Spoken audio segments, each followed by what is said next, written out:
Most times, breakups happen for a reason, but not always for a good reason. And despite what people will tell you, there's no shame in getting back together with an ex-boyfriend. In fact, that's exactly what I'm going to teach you in this video: how to start fresh with your ex. My name is Amy North. I'm a relationship coach from Vancouver, BC.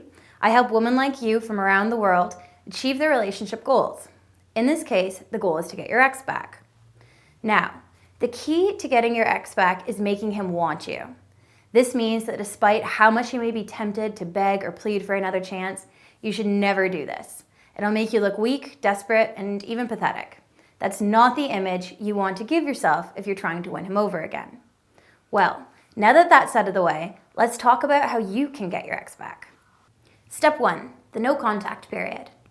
This is a clever tactic that you may have heard of before, and how it works is pretty straightforward. You simply cut off all communication with your ex for about 30 days. Now you may be thinking, but what if he forgets about me? Or there's no way disappearing is going to help me get him back. But the truth is, removing yourself from the picture will make your ex miss you. Allow me to explain. Your ex expects you to go running back to him. So doing the opposite will confuse him and make him insecure. Since you're not begging for a second chance, the message you are sending your ex is loud and clear.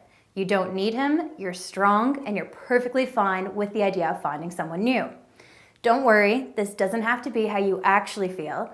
It's just important your ex thinks this is the case. As time passes and you're still not contacting him, he's going to have a hard time resisting the urge to call you. This means you not only have him thinking about you, but the icing on the cake is that since you haven't been chasing him or emotionally acting out, the negative memories your ex had of you in the relationship will be replaced with pleasant ones, which may even cause him to question the breakup. Depending on how things ended between you and your ex, he may have said he wanted to stay friends. Under no circumstances should you agree to this. Instead, tell your ex that he has to choose between being in a romantic relationship with you or not having you in his life at all. Agreeing to be friends sounds nice, but all you'll be doing is agreeing to stick around while he adjusts to life without you. This is not a situation you want to be in if you're planning on winning him back. Lastly, if your ex contacts you, and he probably will at some point during the no contact phase, be calm, cool, and collected. Keep the conversation short and be the one to end the call. It'll show him that unless he wakes up and decides to take you back, you're moving on. Step number 2, reconnect with a text. It's true that absence can make the heart grow fonder. So once you've completed the no contact period, consider sending your ex a text.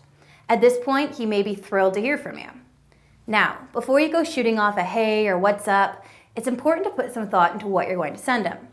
Short, pointless texts won't stir up emotion or give your ex a reason to respond. Worse than that, you'll seem boring and desperate. Why would he want to reconnect with a boring, desperate ex? Instead, there are a few types of text messages you should send. First off is what a breakup expert Brad Browning calls the good reminder text. In this text, you're giving your ex the impression that you're totally over him, but you still think about him from time to time. It's designed to make you look thoughtful, happy, and as though there's a meaningful reason for messaging him. Remember, having a reason is key here. An example of this text would be something like, "The Harlem Globetrotters are coming to Seattle next month. Thought you'd like to know because I remember how much you love them." Sounds innocent, right? The nice thing about this is there's no pressure for him to respond. You're just letting your ex know you're thinking about him without seeming needy.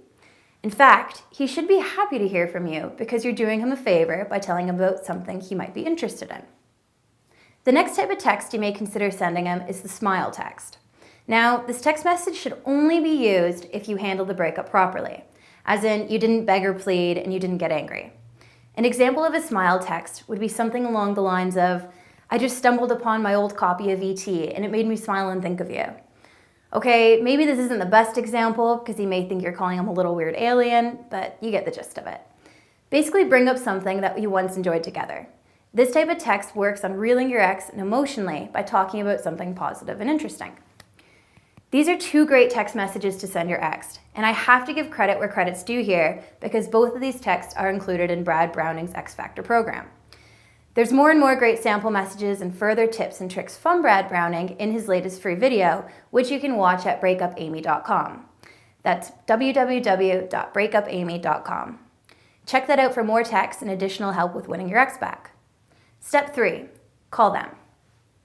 Once you've texted your ex, you can now consider calling him.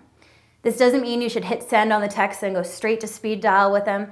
I'd say wait at least a week after texting him before you call. A sneaky tip that I like to share is that when you do call your ex for the first time, do it at a time when you know they won't be able to answer, so you can leave a voicemail. This gives you the chance to show initiative by calling, but leaves the ball in his court to call you back. Before you pick up the phone, know what you're going to say in your message, and make sure it's lighthearted and thoughtful. As always, make sure it has a purpose. If after the beep you mumble a bunch of crap about calling to say hi or that you just wanted to check in, he's not going to be interested in calling you back. Instead, say something that will remind him of a great time you spent together.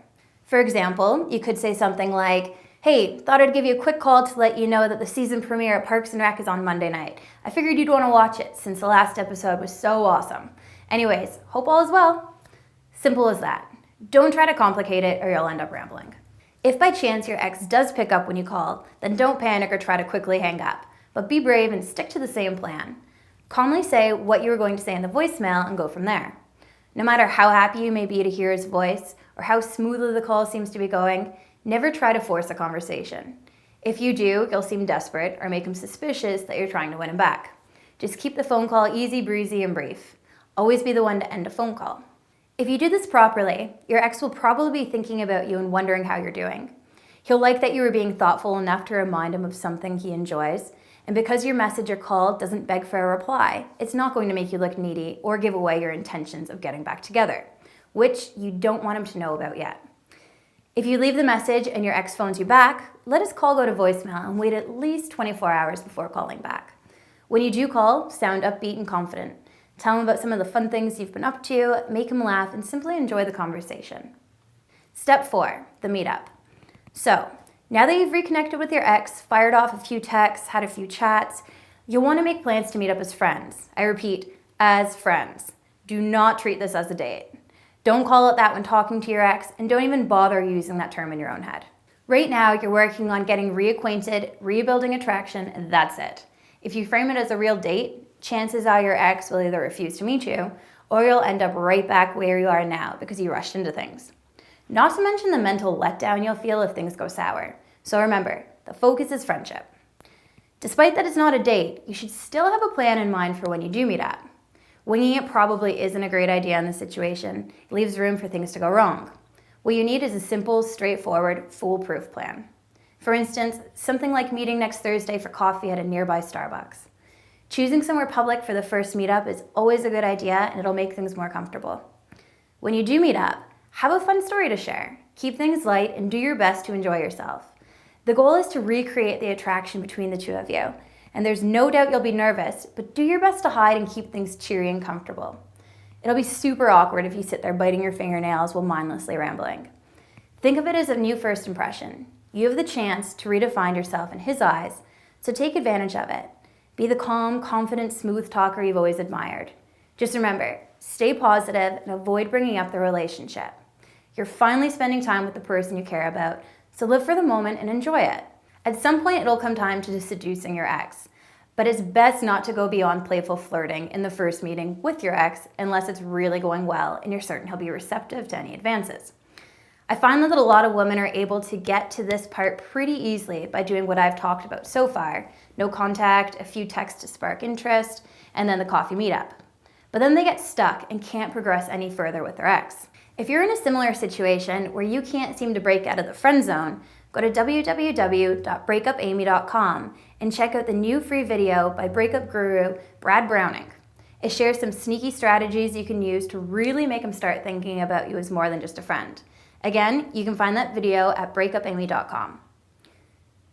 Step 5, take it slow. When you and your ex do start spending time together again, it's key that you take things slowly. If you rush things, they'll blow up. Since you romanced him before, it can be hard to resist falling into old patterns, but still, there's no excuse to go from 0 to 100 without even getting behind the wheel. When the time comes and you feel like you could make the relationship work again, propose getting together, not moving in together. It can be hard to go turtle speed when you're making up for lost time and you're already so familiar with each other, but taking it slow is key to avoiding the same mistakes that caused your breakup last time. More importantly, you've both changed since the breakup and need to take time to get reacquainted. The best way to avoid rushing into anything is by treating it as a brand new relationship. And remember, all things worth having take time and hard work. Well, this just about does it for this video. I hope you learned something and that you can put these tips to good use. I know some of the pointers may seem nitpicky, but trust me, they are all tried and true ways to get your ex back. And if you follow them correctly, you'll be on the right path before you know it. Like I said earlier, for more advice beyond what I've shared in this video, visit breakupamy.com and watch the comprehensive how-to video. It's completely free. And as always, if you have any questions, feel free to post them in the comments below, and I'll do my best to answer each of them. If you enjoyed this video and would like to show your support for my channel, you can do so by clicking the like button, and feel free to follow me on all of my social pages. I've posted those in the description below as well. All right, that's a wrap, ladies. So until next time, take care, and I'll see you soon.